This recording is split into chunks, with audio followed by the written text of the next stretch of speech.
what's happening? We here at Ask An Afrikan TV right now. We at Lake Merritt with the CigNaGa, the CigNaGa, the CigNaGa. What's happening, brother? How you doing today? Right, pretty good, man. It's good to be out here in Oakland, you know what I mean? Just out of Merced, getting out of that small town, come see the life out here, how people live. It's just good to be out of the house, man. So, we here. I wanted to ask you a few little questions and see if we can just get something popping today. Get your take on everything. We out here right now at Lake Merritt, and the coronavirus is happening and everything. I see you got your mask on, brother. Everybody is masked out today, as you see. We have our masks on. Put your mask on, brother. So, what is your views? What are your thoughts on this coronavirus going on right now? My thoughts is like, man, maybe this whole one world government thing was not a fluke. We read about it before. Behold a Pale Horse. If everybody got a chance to read that book by William Cooper, that was just one of them.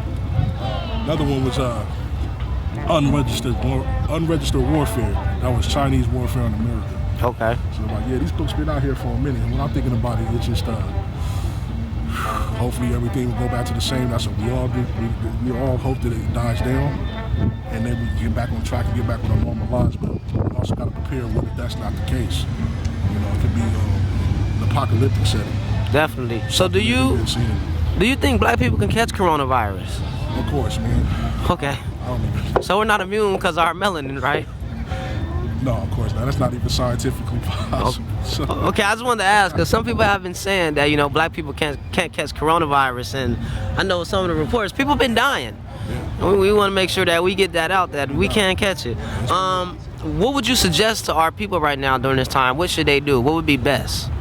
The best thing to do is stay your ass in the house, of course. But, if you are trying to change your lifestyle and your eating habits and stuff, something that I got to do as well. Get on it, man. Get on the moringas. Get on the sea moss. Get on the fruit, man. Maybe cut back on the meat. Don't eat it every day. You know what I'm saying? Maybe work your way to veganism or something like that. Or if not, you still feel like eating meat, can't knock you. Just try to stay healthy. Respect. You know what I'm saying? That's the best way you can probably combat this shit. I dig that. Respect on that. All right. Yeah, and I think we should be wary of the corona. We don't know what it is, but we'll see what happens. People out here still, walking around not even knowing how this shit's possible. We wear masks and gloves, they don't even know it's dangerous, not even knowing the cause. Right. It's dangerous out here. So even if we're not for sure what it is, let's just make sure we don't catch it. Exactly. I agree. All right, I'm repping that La Leezy right there, LA. What's that? What's LA? Ain't that where you from? Yes, sir, man. LA. Long Beach, and then Downey for the other half. Okay, D-Town, the Downey. So Downey, is that what influenced you on your music a bit? Well, yeah. As far as I've always been the kind of man who knows how to make something from nothing. I knew Downey was not really known for hip hop, so I love to rap it and see how people reacted to it. They really gravitated to it. Now, it's nothing that's fake. I'm not trying to be nothing I don't want to be, or trying to put on the front. Everything is really authentic.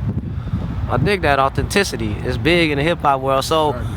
How long you been doing rap music, hip hop? My bad. I always go by. The first verse I wrote was 13 years old in middle school. Okay. You still remember that verse? Oh, of course not. Of course not. It's a long gone. Okay. Some people do remember their first verse, and they sometimes spit it. That's why I asked, but It's all good. So, who would say influenced you to pick up the pen, or even pick up the producing? Because I know you produce as well. The rap part, man, it was crazy. It was, high school, everybody, some of the dudes had karaoke machines. That was the first studio for us. Okay, you're rapping off the karaoke machines. It's like the brothers in the 80s that was rapping off the stereo and rapping off the beat machine and shit like that. Okay, just taking it back to the rec room. Yeah, man. Yeah. So, it was a nice little feel having the cassette tapes. We used to freestyle a lot, and that got me hooked. It was freestyling. Word. Having those flowing sessions, having everybody in the circles rapping. Okay. I fell in love with it, man. As far as the producing, I was on the phone with the homie one time, and he just had a PlayStation going on. There was the MTV Music Generator, a 24-channel beat machine, pretty much on the PlayStation 1. People was making sick beats at that time, so that influenced me. That was the origin of my producing. So when you say when was the year you made your first beat? It had to be 17, so this is probably like 1997. Oh wow, okay. Season. My fault. I had to put a few years to it, so I'll say by 99. 99, okay. 99, 2000. Season. So you was building your skills coming into the new millennium. Yeah. I dig it. Let's give us your top 3 producers and your top 3 artists, any genre that this influenced you to do music. Period. Not just hip hop. Oh, not just hip hop. It's crazy because hip hop's hard to think about right now. Well, I mean, let's go hip hop then. But I definitely have to say DJ Quick. Okay. And more now, it's like Apollo Brown and Knife Wonder. Nice, Yeah. nice. Okay, that's production. What about artists? Artist-wise, definitely Elzai from Detroit. Okay. And let me see, who else? Exhibit. That was one of my main influences. People always said I sound like Exhibit. And thirdly, let's see. Right off the top, I can't think of the third one right now. I could throw a name out there. Okay, cool. Talib Kweli. Talib Kweli. Okay. His Hey, I dig wordplay. that. His wordplay. All right, well, I like Talib Kweli, and that's kind of what we do here at CigNaGa Afrikan. We kind of build off some of, the content that Talib Kweli speaks on. So about your content, what would you say your lyrical content in the music you put out? What does it contain? What is it about?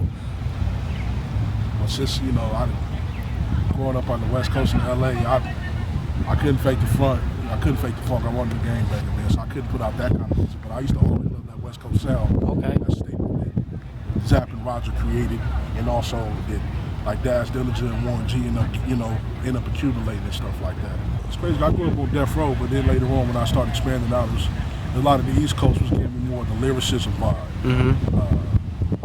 Like I remember I heard freestyle battles like from Supernatural, and it was just blowing my mind that somebody can do what he do by freestyling that way. And he brought the knowledge. What messed me up really was like a moral technique. Okay. That screwed my head up. And that content with just being political and having those views that goes against the grain, the stuff that society gets mad at. Stuff like what? What things you would say society gets mad at? They hate rebellion. They hate leftists. They hate the left view. The people want to uprise and then tell the truth about themselves. They don't like the mirror being pointed at them, or they don't care about the mirror being pointed at them, but they just want you to suffer in silence and not stand up for yourself and take your defeat with grace. Like, nah, there's a lot of issues been going on that need to be spoken upon. And I guess in a powerful way, that's where the hip hop comes in, because people listen. Right. I think hip hop is it's a great tool for our people. Sometimes it gets a bad rap, and people feel that certain genres of certain subgenres, let me correct myself, of hip hop, they do promote negative stereotypes. However, there's always a balance. Like the term of gangster rap, gangster rap was put upon West Coast music. It was actually coined reality rap, because they was rapping about the reality of the streets and the issues with the police and how crack was being sold and we couldn't get jobs. So this is why brothers resorted to crack or gangbanging, because they couldn't get that family atmosphere at home. Yeah, I think hip hop it can speak in many ways. And it's a good thing that we have brothers out here like yourself putting the knowledge in the music and then putting out thought-provoking content that our people can think on. What would you say is the goal of your music? What is the goal of your music?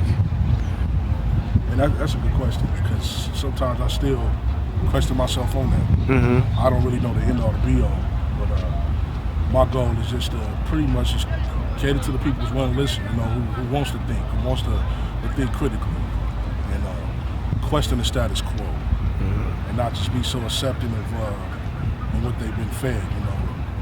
Pretty much just waking people the hell up. Okay, what are you waking them up to, if I may ask? I guess a harsh truth. Harsh truth. They have to be slapped in the face with something. Okay. It's not easy to hear, but it's what's going on. Reality is cut. It's unfiltered. It's truth. Got you. I really like to hit them with that strongness, and just because I get a lot of older people who don't even like rap. They like my music, so it's something that's it's fitting in them, that's hitting them, that's making them even question themselves.